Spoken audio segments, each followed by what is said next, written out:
estudiemos, no sigamos perdiendo más tiempo. Hay que ver qué se hace con esos equipos malos. Bueno, nos habíamos quedado la vez anterior para empezar a estudiar la porción 27, ¿verdad? En Levítico 23. Y vimos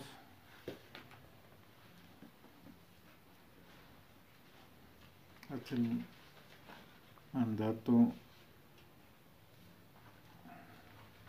939, me parece. Vamos a ver el 940 en el versículo 14 de Levítico 23 para poder continuar. Dice: no comeréis pan, ni grano tostado, ni espiga fresca hasta este mismo día, hasta que hayáis ofrecido la ofrenda de vuestro Elohim. Estatuto perpetuo es por vuestras edades donde quiera que habitéis.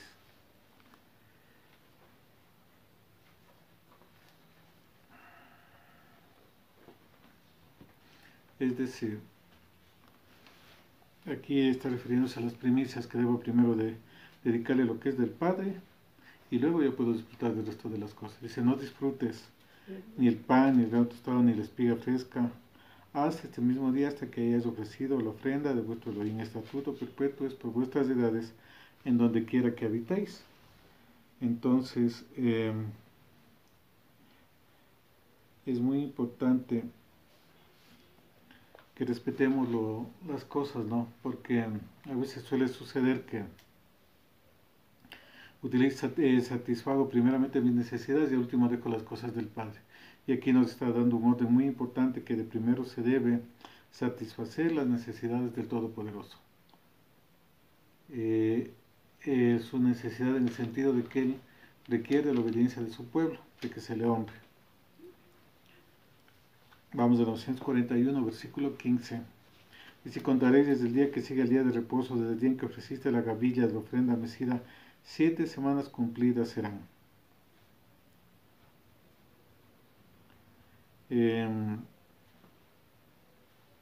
Dice el día de reposo. Aquí en hebreo es la palabra Shabbat, no dice Shabbatón, porque hay una controversia en cómo yo debo empezar la cuenta para la fiesta de Shavuot o Pentecostés. Aquí dice del día de reposo semanal. Entonces, yo tengo que ver cuál es el día de, cuándo cae el día de reposo, y porque panes sin levadura, Pesach, puede caer cualquier día de la semana, ¿verdad? Pero la instrucción para empezar la cuenta es después del día de reposo semanal, es decir, después de Shabbat. Porque hay dos corrientes en la actualidad, unas que siguen después del día de reposo de Shabbat y otras en cambio que siguen el día de reposo anual o Shabbatón, que es de panes sin levadura. Entonces es muy importante para tratar de observar la cuenta de acuerdo a lo que está establecido, de acuerdo a lo que dice la Escritura. Muy bien, dice: hasta el día siguiente del séptimo día de reposo contaréis 50 días, entonces ofreceréis el nuevo grano al Todopoderoso. Miren, al día siguiente del séptimo día de reposo se cuentan 50 días, y de ahí es Shavuot o Pentecostés, por eso el nombre Shavuot, que significa semanas, y también Pente viene de Penta, de 50 días que hay que contar para la convocatoria de Shavuot. Ahora, esta convocatoria de Shavuot es muy importante, como estábamos estudiando, porque, bueno, si bien es cierto que Yeshua les dijo en el libro de los Hechos que no se muevan de Jerusalén hasta que reciban poder de lo alto, el Espíritu no viene solamente para empoderarnos, sino que realmente lo que Yeshua está diciendo, recibirán poder de lo alto, es poder para resistir al pecado. Una capacidad de resistir al pecado y una capacidad, poder para poder cumplir la Escritura. Porque nadie puede cumplir la Escritura si no tiene el Espíritu, al Ruach del Todopoderoso. Sin el Espíritu imposible cumplir. Y vemos que en esta fecha, Shavuot, en el libro de los Hechos, capítulo 2, es el cumplimiento de la profecía de Joel, de que derramaría de su Espíritu sobre toda carne, y toda carne profetizará. ¿Y para qué viene eso, el Espíritu del Todopoderoso? Para fijar la Torah en la mente y en el corazón, es decir, para renovar el pacto. Una vez que Yeshua ya murió, resucitó, el esposo estaba muerto, se puede acceder, la mujer mientras está el esposo vivo no puede volver a casarse, pero ahora ya puede volver a contraer nupcias porque Yeshua ya murió. Entonces esa libertad es la que nos viene a dar Yeshua para poder entrar en el pacto, renovar el pacto, y ahora para ya no volver a pecar, para ya no romper el pacto, la Torah en nuestra mente y en nuestro corazón y ya no en tablas de piedra. Algo que nos enseña que es muy importante de Shavuot es que es empoderamiento para cumplir la Torah y la puesta por el Espíritu de la Torah en nuestra mente y en nuestro corazón, conforme dice el libro del profeta Ezequiel y Jeremías 31 y también en el libro de los Hechos capítulo 8. Eso respecto al tema de Shavuot o Pentecostés. El mandato 942, versículo 17, da las instrucciones, la ofrenda que hay que llevar en esta convocatoria. Entonces, dice, de vuestras habitaciones traeréis 2 panes para ofrenda mecida, que serán de 2 décimas de efa de flor de harina, cocidos con levadura, como primicias para el Todopoderoso. 2 panes para ofrenda mecida. ¿Quiénes estaban en el templo? Estaban extranjeros convertidos, es decir, la casa de Efraín y también de Judá. Estos 2 panes hacen referencia a las 2 casas, la casa de Efraín y la casa de Judá, que entrarían en pacto a través de la sangre de Yeshua, a través del Ruach. Versículo 18, la instrucción 943. Y ofreceréis con el pan 7 corderos de 1 año, sin defecto, un becerro de la vacada, 2 carneros, será un holocausto al Todopoderoso con su ofrenda y sus libaciones, ofrenda encendida de olor grato para el Todopoderoso. 7 corderos simbolizando la perfección sin defecto. Yeshua es el que tiene los 7 ojos, los 7 espíritus, ¿verdad? Conforme dice el libro de Revelaciones. 19, el mandato 944. Dice, y ofreceréis además un macho cabrío por expiación y 2 corderos de 1 año en sacrificio de ofrenda de paz. Hay una ofrenda encendida, hay ofrenda de expiación y también hay una ofrenda de paz. Miren, 3 tipos. Y también hay la ofrenda mecida. Es decir, 4 tipos de ofrendas. De los 5 tipos de ofrendas, 4 tipos de ofrendas se ofrecían en Shavuot. Nosotros estudiamos qué significa la ofrenda de paz, la ofrenda de expiación por el pecado, la libación, ¿verdad? Entonces tiene que ver con eso. Las cosas que debe hacerse en Shavuot. Por ejemplo, la libación, la ofrenda es de lo que me da el Señor. Yo le doy a Él. La ofrenda de paz es para establecer paz con Él. El holocausto, bueno, aquí no está un holocausto, pero es mi vida que se consume totalmente. Y todo es simbolismo del Mesías, de Yeshua, que Él murió, Él fue nuestra ofrenda de paz, Él fue el olor fragante para el Todopoderoso, fue la expiación por nuestros pecados. Todo esto es simbolismo del Mesías. Entonces, ahora, ¿cómo yo puedo cumplir Shavuot si toda esta sombra profética de las ofrendas ya fue cumplida por el Mesías? Pues viviendo la Torah, ¿verdad? Conociendo, escudriñando, porque para algo está en nuestra mente y en nuestro corazón. El profeta Isaías dice que nadie puede decir ¿dónde estará la Torah para que alguien me la traiga? No está lejos al otro lado del mar, tampoco está arriba en los cielos para que digan quién me la bajará. Cercana está cerca de vuestros labios y de vuestro corazón. Es decir, es una responsabilidad todas estas ofrendas, que yo muero, que yo comparto lo del Padre, que yo hago las ofrendas de paz con el Padre, lo hago a través de la obediencia, de conocimiento de la Escritura, lo que realmente significa la palabra Shema. Escucha con atención y pon por obra, ¿verdad? Eso es realmente lo que es en Shavuot, obediencia, entrar en pacto. Muy bien. La instrucción 945 en el versículo 21. Dice, y convocaréis en este mismo día santa convocación, es decir, Shabbatón. En Shavuot también es un día de descanso anual, o en hebreo, Shabbatón, perdón. Ningún trabajo de siervos haréis, estatuto perpetuo en donde quiera que habitéis por vuestras generaciones. ¿Qué significa ningún trabajo de siervos haréis? Si yo en Yeshua tengo libertad, yo ya no soy esclavo, ¿verdad? Ya no soy esclavo del sistema, no soy esclavo de las normas humanas, sino hago lo que dice la Escritura.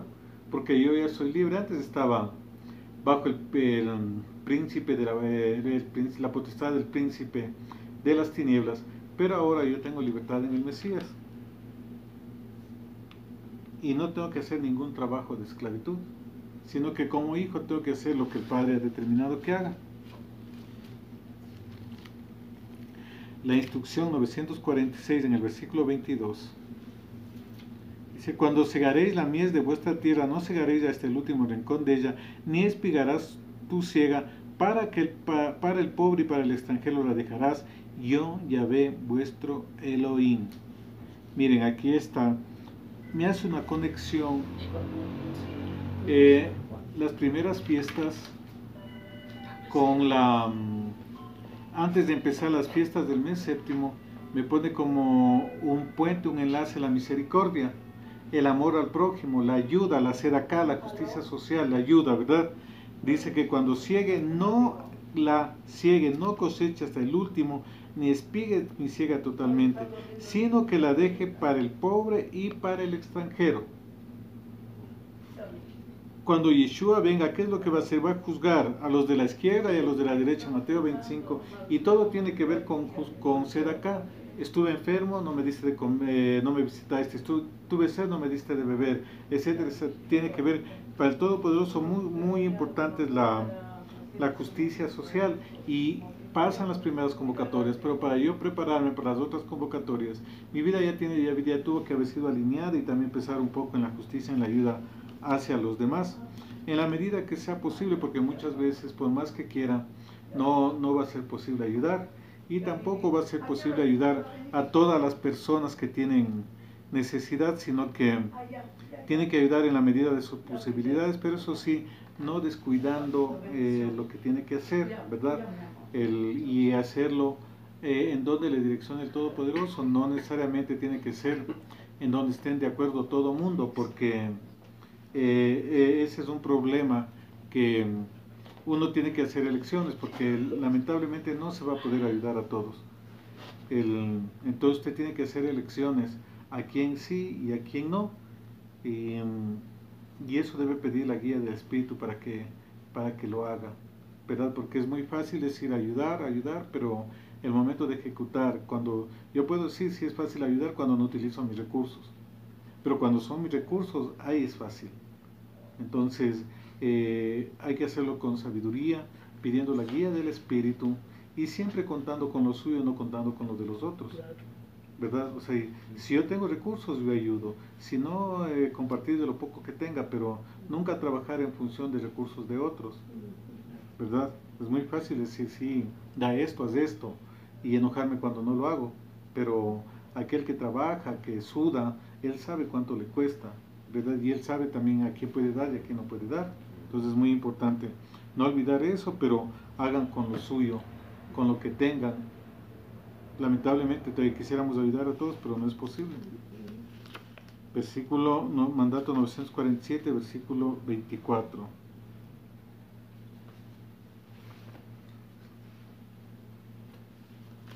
Habla a los hijos de Israel y diles: en el mes séptimo, al primero del mes tendréis día de reposo, una conmemoración al son de trompetas y una santa convocación.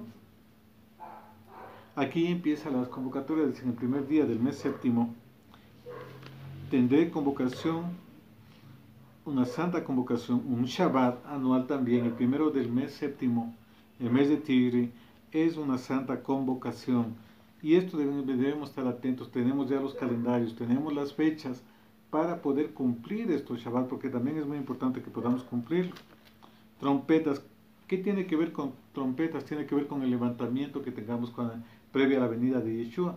Tesalonicenses, 1 Tesalonicenses 4, 1 Corintios 15, habla de la trompeta y que ahí seremos, los muertos de Yeshua serán resucitados y luego todos seremos glorificados y nos encontraremos con Él en las nubes. Esta convocatoria tiene que ver con el levantamiento para encontrarnos con Yeshua en las nubes. Entonces es muy importante cómo yo estoy preparándome encontrarme en esa convocatoria.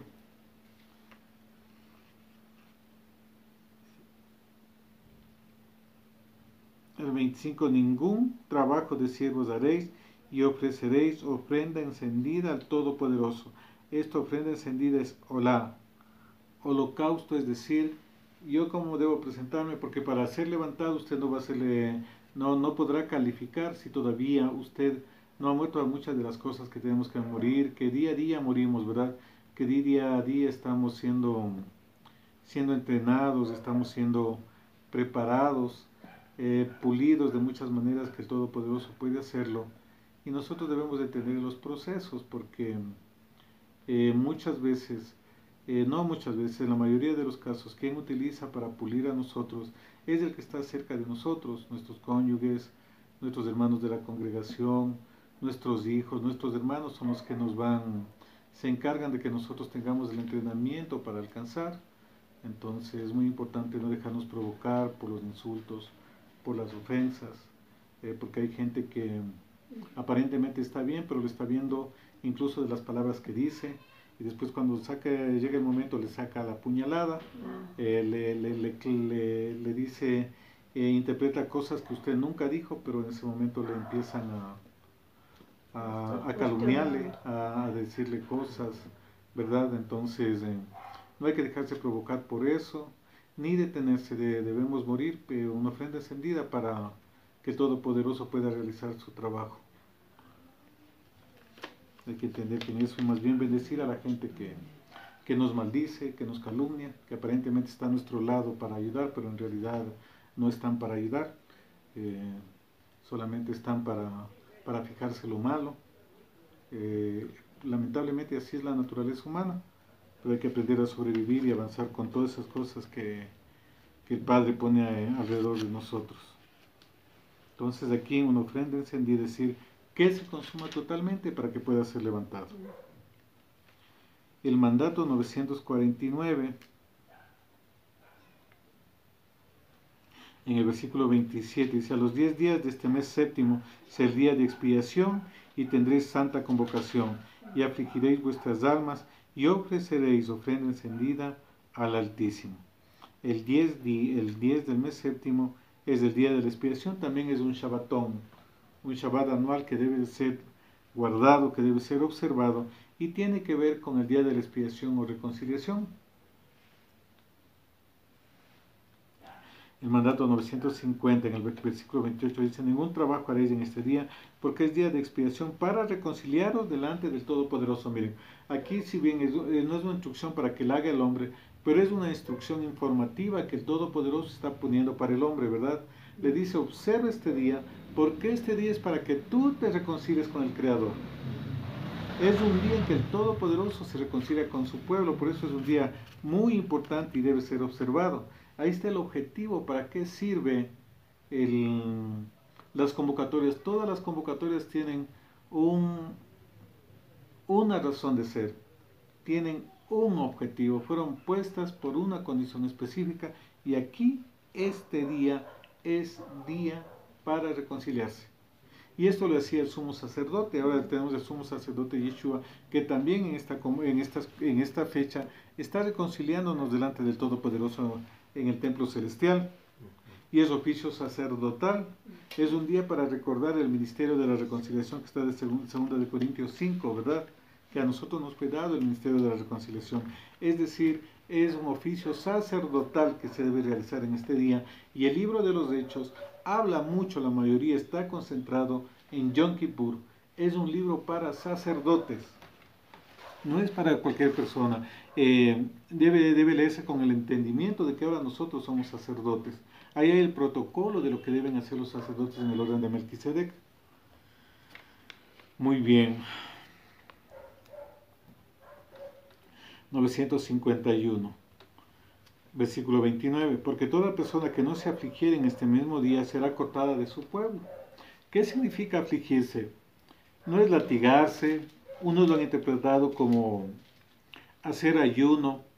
¿Qué dice la Escritura? Que a un corazón contrito y humillado, a un corazón contrito, afligido, no lo menosprecia el Señor. Entonces, ¿con qué tiene que ver con esto con aflicción.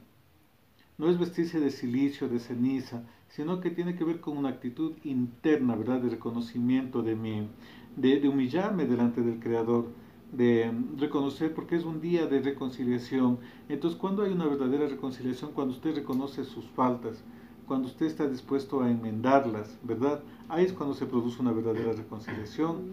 Cuando se produce una reconciliación entre los esposos, después que pasen las tempestades, las discusiones que generalmente siempre hay una verdadera reconciliación cuando alguien se humilla, trata de hacer, se esfuerza en no seguir cometiendo las mismas cosas, ¿verdad? Entonces, reconoce sus faltas, hay una verdadera reconciliación. Mientras tanto, no va a haber una verdadera reconciliación, porque la otra persona a la que se le ofendió va a tener algo en su corazón, ¿verdad? Aunque la Escritura nos manda, si nos pidan o no nos pidan perdón, nosotros debemos perdonar independientemente de lo que hagan las otras personas, porque no depende de lo que hagan los otros, sino de quién somos nosotros, ¿verdad? Entonces, eh, yo debo estar siempre en la actitud de humillarme y, y que no anide ninguna raíz de dolor, de amargura, resentimiento en mi corazón, sino más bien soltar rápido, tomar las precauciones.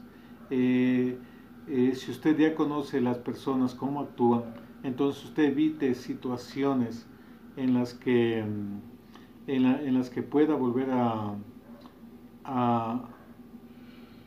a cometer errores y a exponerse usted para que le critiquen, para que le murmuren, ¿verdad? Entonces, corregir eso también de mi parte para evitar situaciones diferentes, situaciones que van a ir en contra de mí.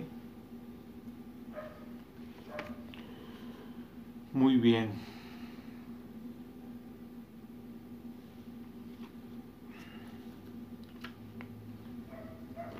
Vamos al 952.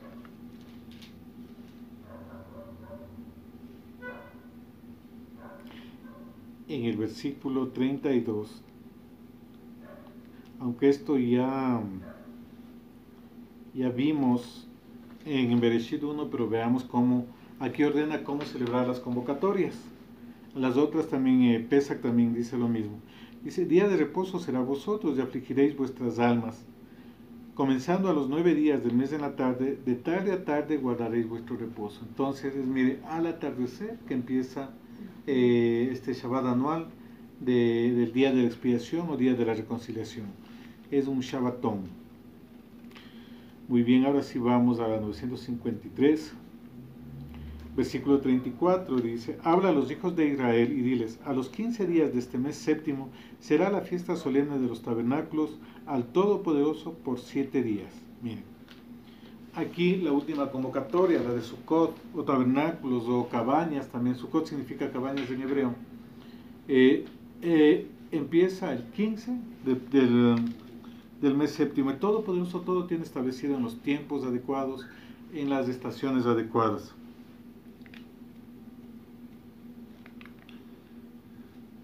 Vamos a la instrucción 953, versículo 34.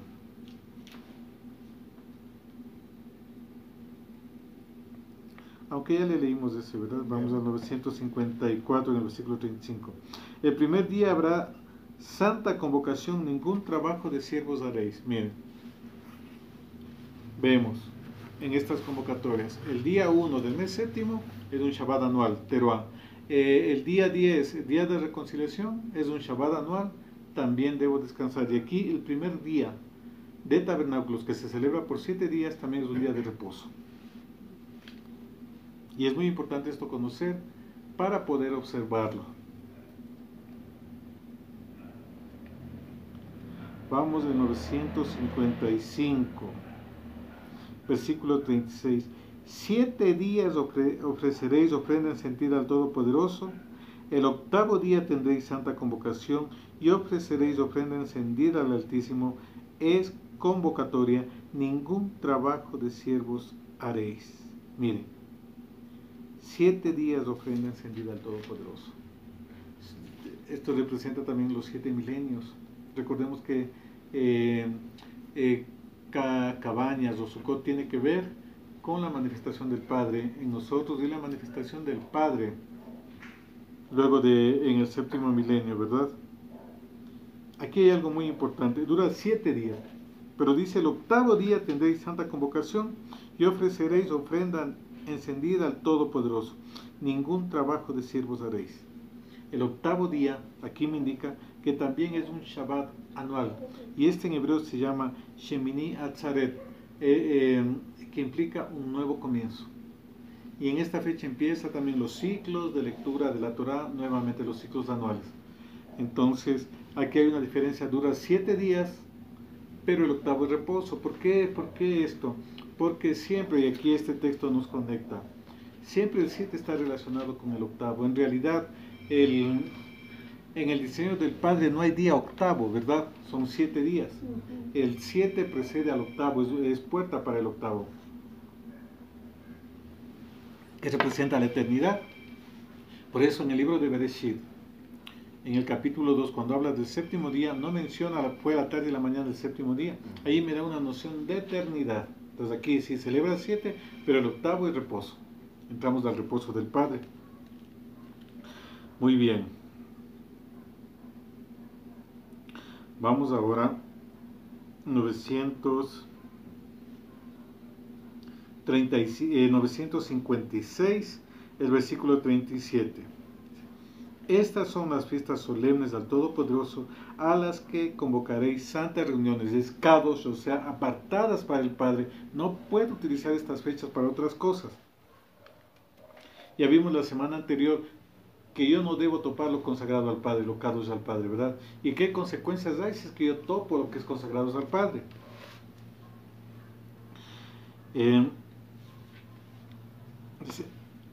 Son convocatorias, cados, para ofrecer ofrenda encendida al Todopoderoso, holocausto y ofrenda. Miren, sacrificio y libación, es decir, todos los tipos de ofrendas se complementan en esta convocatoria.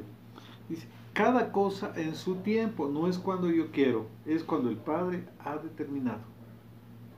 Lamentablemente la mala instrucción, el desconocimiento, ha hecho que se celebren muchas de las convocatorias en tiempos adecuados, pero aquí este mandato, el 955, dice que, 956, que no se puede hacer las cosas fuera de tiempo, sino cada convocatoria en su tiempo, en el tiempo establecido por el Padre. Recordemos que los meses aquí, primero, séptimo, tienen que ver con el calendario greco-romano o gregoriano, sino tiene que ver con el calendario hebreo. Muy bien. Vamos ahora al 957. Ahora bien, me indica cómo celebrarlo. Pero a los 15 días del mes séptimo, cuando haya recogido el fruto de la tierra, miren. Y aquí también, ¿cuándo va a haber recolección del fruto de la tierra? Yeshua viene a cosechar, ¿verdad? Será separado el trigo de la cizaña. Entonces ahí hay un simbolismo profético de lo que representa. Dice: haréis fiesta al Todopoderoso por 7 días. El primer día será día de reposo. El octavo día también será de reposo. 40. Y tomaréis el primer día ramas con fruto de árbol hermoso, ramas de palmeras, ramas de árboles frondosos, sauces de los arroyos, y os regocijaréis delante del Todopoderoso por 7 días. Miren, es una fiesta de gozo, es una fiesta de alegría, y hay que presentar unas especies: ramas con fruto de árbol hermoso, ramas de palmeras, ramas de árboles frondosos, sauces de los arroyos, etcétera, etcétera. Hay algunas especies que les han puesto que no están en la escritura, sino que son tradición humana. Pero ¿de qué sirve que yo lleve árboles llenos de fruto? ¿De qué servirá al pueblo judío que lleve, que haga la azúcar, todas esas cosas? Y también a los que están en raíces hebreas, a cristianos que también están celebrando Sukkot, que es en su cabaña, todo bien bonito, pero el fruto no lo tenemos todavía del Espíritu, ¿verdad? Porque cuando se mira el fruto del Espíritu, cuando estoy en situaciones difíciles, ¿verdad? Porque cuando todo está bien, no pasa nada, pero cuando no se hace lo que yo quiero, no salen las cosas como yo quiero, o soy ofendido, ahí realmente sale lo que hay en mi corazón, ¿verdad? En los momentos difíciles, cuando hay la presión, cuando hay la ofensa, cuando hay la angustia, cuando hay el dolor, ahí realmente sale quién soy yo. y ahí se ve realmente qué corazón tiene la persona, porque el resto de cosas puede aparentar, pero realmente se conoce en la época difícil realmente cómo estoy yo, cómo es la otra persona. Mire a una persona en una situación difícil, en una situación de opresión, de discusión, de dolor, de enfermedad, de estrechez económica, y usted va a ver realmente cómo es el corazón de la persona. Ahí se desnuda el corazón. Entonces es importante hacer una reflexión, esta convocatoria, más que llevar árboles, ver qué fruto estoy dando yo, si es que realmente hay un regocijo con lo que tengo yo, ¿verdad? Esto debe conducirnos a una reflexión interior dentro de nosotros. Continuemos. La instrucción 958, versículo 42. En tabernáculos habitaréis 7 días, todo natural de Israel habitará en tabernáculos. Aquí dice todo natural de Israel. Podría tomarse de dos maneras. Natural nacido en Israel, o nosotros también que somos simiente, como dice la Escritura, ¿verdad? Somos cera de Abraham, descendencia biológica, que nosotros debemos habitar en tabernáculos. Yo puedo habitar en las cabañitas, pero también viéndolo en otro nivel de interpretación de la Escritura de una manera más profunda, de una manera profética. ¿Qué dice el Salmo 91? El que habita al abrigo del Altísimo morará bajo la sombra del Omnipotente. Eso es simbolismo de habitar en tabernáculo, es decir, meterme en la presencia del Padre. Y 7 no quiere decir solamente 7 días, sino tiene que ver con todo el tiempo, la plenitud, hasta que alcance la plenitud, ¿verdad? Entonces es muy importante eso. Dice, ¿por qué debo habitar en tabernáculos 7 días?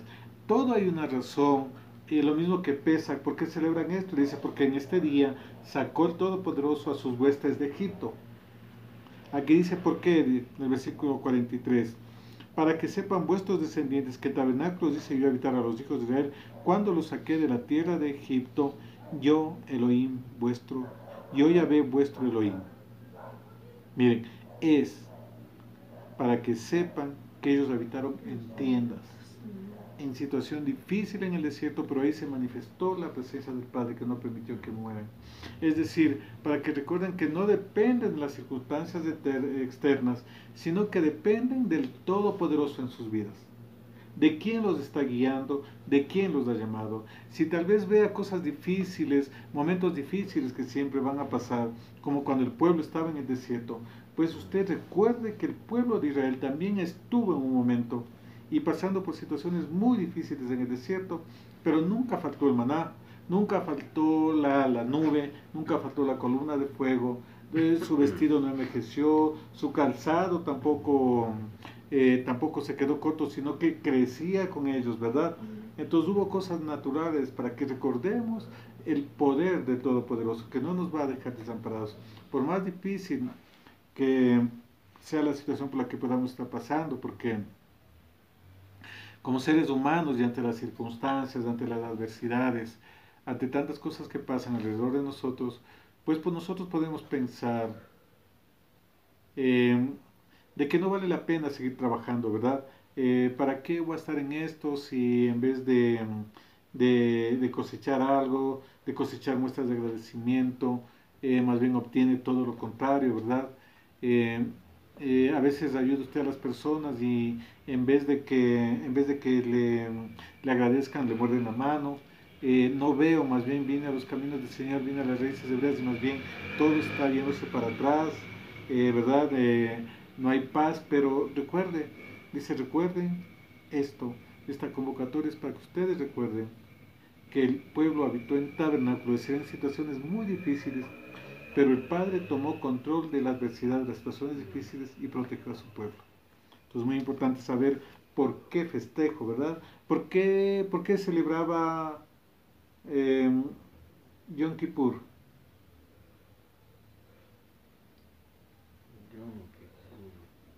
O el día de la expiación. Ese es un mandato que leímos, ¿verdad? El mandato 950, versículo 28 dice, es día de expiación para reconciliarse con el Señor. Toda convocatoria tiene un porqué. Tiene una instrucción, la manera de celebrarlo, la parte profética, pero también la parte práctica para que recordemos atrás que hizo el pueblo. Recordemos que todo lo que está en el Tanakh, mal llamado Antiguo Testamento, es sombra profética para adelante, ¿verdad? Si ahora está en un desierto, pues puede manifestarse el mismo Elohim que se manifestó por el pueblo cuando pasó por el desierto, puede manifestarse en nuestras vidas. Su poder no ha menguado, su poder no ha cesado, Él está con nosotros. Muy bien. Vamos a la instrucción 959 en el capítulo 24:2. Manda a los hijos de Israel que te traigan para el alumbrado aceite puro de olivas machacadas para hacer arder las lámparas continuamente. Miren, aquí está instruyéndoles de qué debe ser y para qué sirve el aceite de oliva para ser puesto sobre las lámparas, sobre la menorá, para alumbrar continuamente. No era de vez en cuando. La escritura dice que continuamente debía estar encendida la lámpara, la menorá. ¿Qué significa ahora para nuestras vidas que esté encendida la lámpara? Que siempre estemos buscando la comunión con el Ruach, que siempre estemos buscando la llenura, la plenitud de los 7 Ruchot, de los 7 espíritus del Todopoderoso, ¿verdad?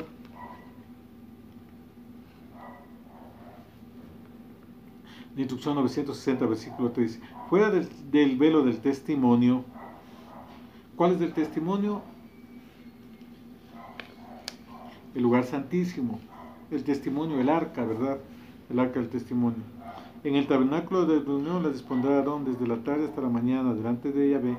Es estatuto perpetuo por vuestras generaciones. Miren, eso estaba en el lugar santo, ¿verdad? Fuera del velo del testimonio, en el tabernáculo de reunión, el lugar santísimo, indica en dónde debe estar. Miren el orden y el cuidado del Padre. Lo que se debe, qué material debe ser el aceite para las lámparas y en dónde debe estar. Todas las instrucciones del Padre son precisas. La instrucción 961, versículo 5 dice: y tomarás flor de harina y cocerás de ella 12 tortas, cada torta será de 2 décimas de efa, y las pondrás en 2 hileras, 6 en cada hilera sobre la mesa limpia delante del Todopoderoso. Ahí están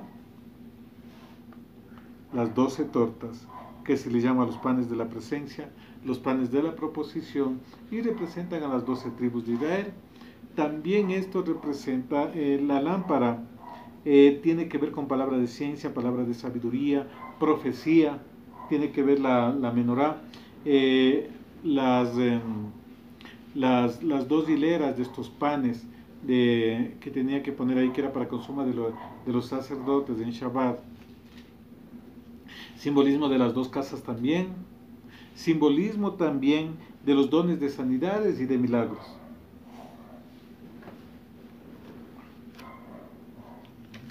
Continuemos.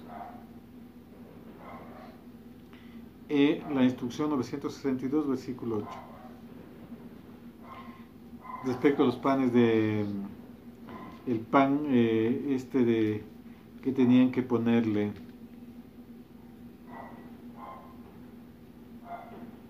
Cada día de reposo, es decir, en Shabbat, lo pondrá continuamente en orden delante del Todopoderoso en nombre de los hijos de Israel como pacto perpetuo, es decir, renovándose continuamente, no con levadura vieja, no masa vieja, sino una renovación constante, ¿verdad?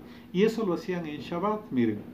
Es decir, en el templo trabajaban para el Padre en Shabbat con este tema de los panes y no violaban el Shabbat. ¿Por qué no violaban el Shabbat? Porque servían al Padre, hacían un diseño del Padre, cumplían un mandato del Padre. Hacer la voluntad del Padre, lo que nos ha mandado hacer Él, no es violar al Shabbat. Por eso Yeshua sanaba, liberaba, visitaba enfermos, iba a enseñar a la sinagoga, pero la tradición decía él viola el Shabbat, porque habían las normas rabínicas impuestas, que para ellos eso era violar el Shabbat. Para ellos violar el Shabbat era practicar la misericordia, practicar la justicia, practicar liberación, practicar sanidad. Eso era para ellos violar el Shabbat, porque malinterpretaron que Shabbat no era dejar de hacer cosas, pero en realidad lo que sentido de Shabbat es hacer la voluntad del Padre. Y la voluntad del Padre es la vida ante todo, la voluntad de la Padre es la justicia y la misericordia, ¿verdad? Es la Sedaká. Entonces, es importante entender esto, de que sí había trabajo en Shabbat, pero es lo que determinaba el padre. Porque para hacer el pan, ¿qué es lo que tienen que hacer? Tienen que preparar la masa, trabajarla, tienen que encender fuego, ¿verdad? Entonces era un trabajo. Pero ¿cómo dice el mandato? No enciendas fuego extraño, fuego que no ha mandado el Padre. No enciendas fuego en Shabbat, se refiere a eso, un fuego extraño.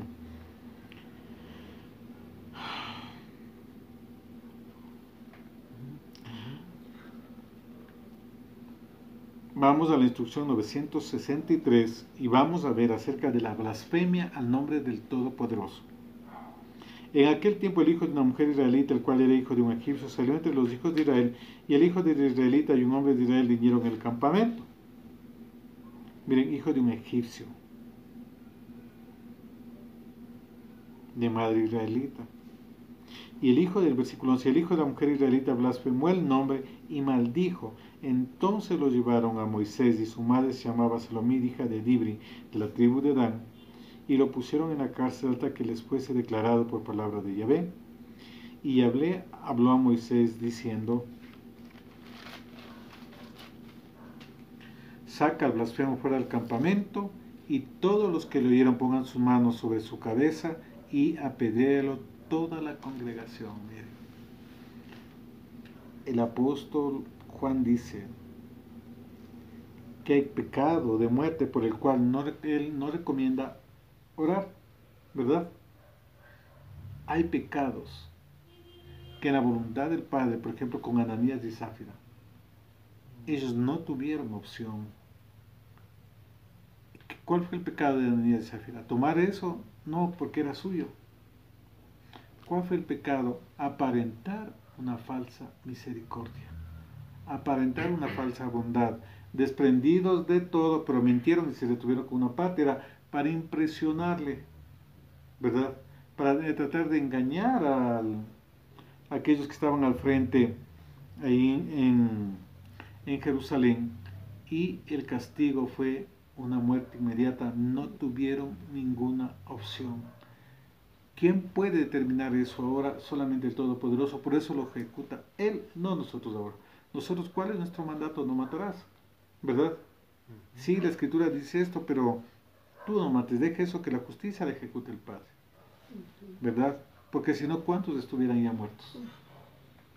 Todos los homosexuales, todos los que hacen las marchas feministas, pro aborto, todo eso, ¿cómo blasfeman en nombre del Padre, verdad? Mucha gente también.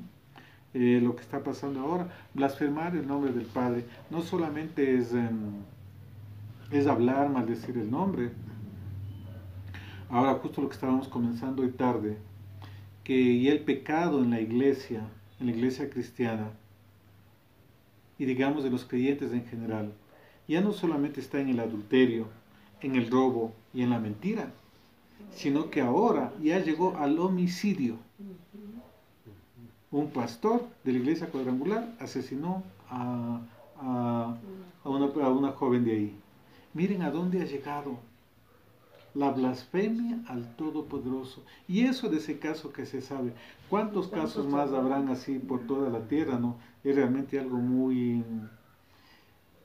No estoy en plan de criticar, sino en plan de reflexionar y analizar de realmente cómo estamos nosotros blasfemando el nombre del Padre en cada una de las cosas que hacemos, de las discusiones, de las circunstancias, que nosotros podemos estar blasfemando el nombre del Todopoderoso. Solamente es su misericordia la que nos puede sustentar. Pero miren, a ese nivel de blasfemia ha llegado, y es un duro golpe, porque muchos creyentes, imagínense los padres de esas muchachas, no van a querer saber nada del Señor. La gente de la congregación viendo eso que hizo el pastor, el hijo del pastor principal, todas las cosas que han ocurrido ahí dentro, ¿qué va a pasar? Muchos irán, muchos no querrán saber nada del Señor, y más bien es un retroceso para el Evangelio. Por eso debemos cuidarnos mucho, porque el enemigo siempre va a tratar de golpear para hacer daño, siempre va a tratar de golpear, de poner trabas, de desprestigiar, y nosotros debemos tener mucho cuidado en una acción que la parashá anterior vimos que a Esaú le dice que fue blasfemo y profano, es decir, blasfemó el nombre del Padre. ¿Cómo blasfemó el nombre del Padre Esaú? Rechazó la primogenitura. Por un plato de lentejas, dijo, a mí de qué me sirve eso. Rechazó lo espiritual por lo natural. Por un momento de violencia, este pastor mató a la persona.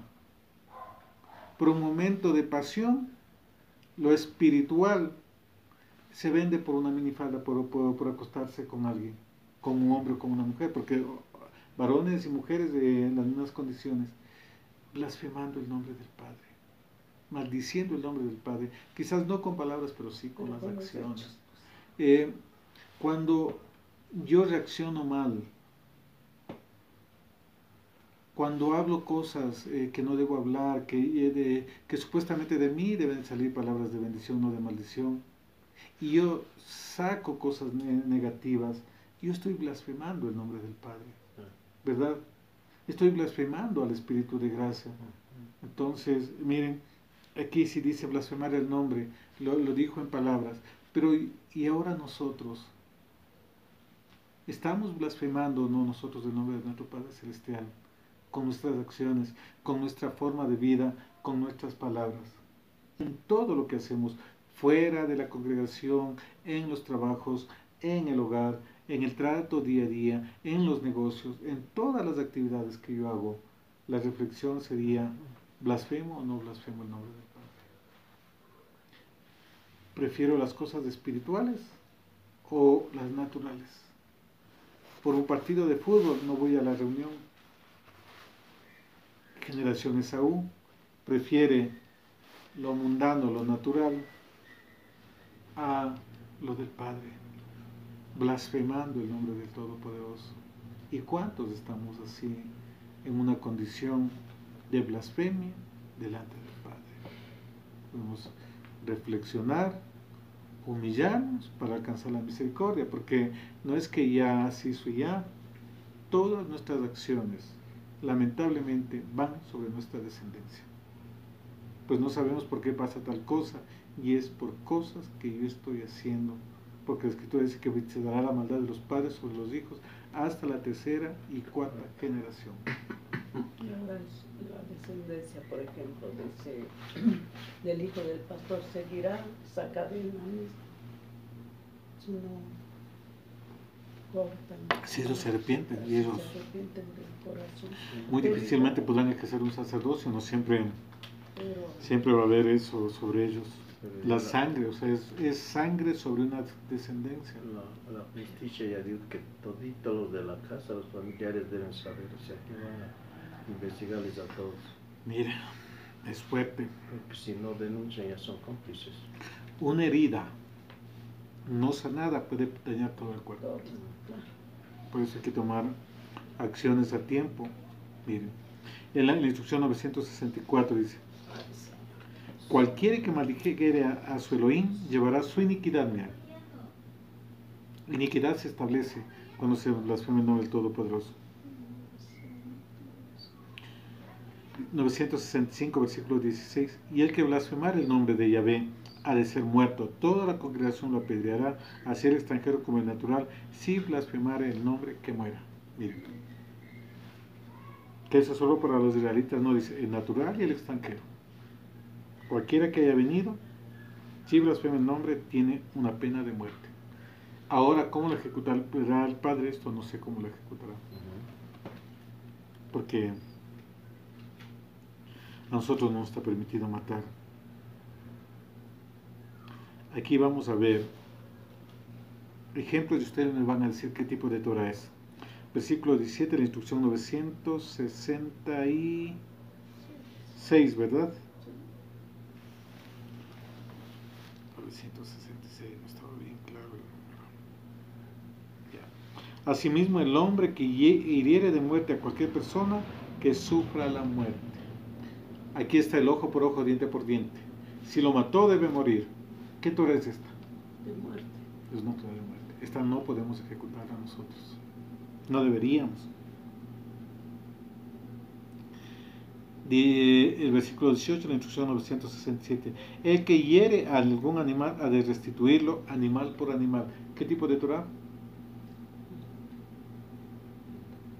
Es de vida, ¿verdad?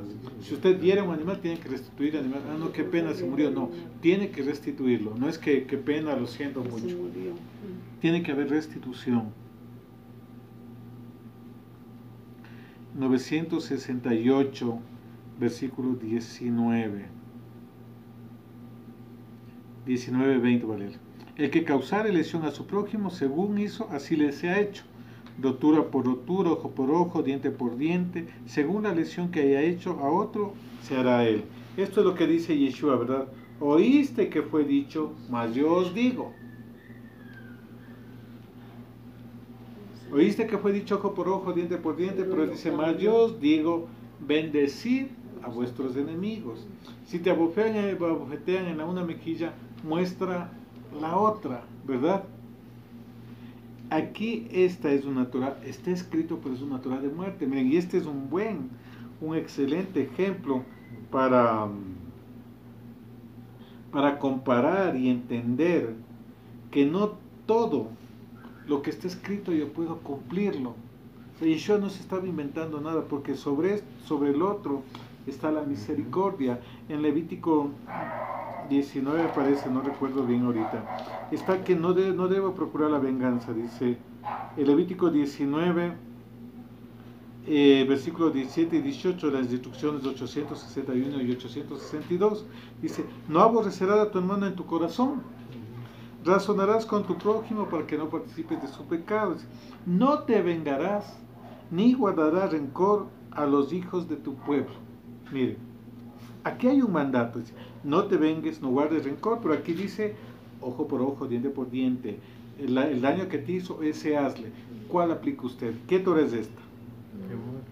Es Torah de muerte, ¿verdad? Entonces, a eso es que tal vez el nombre no sea adecuado, o tal vez no le suene familiar, o no le suene bíblico.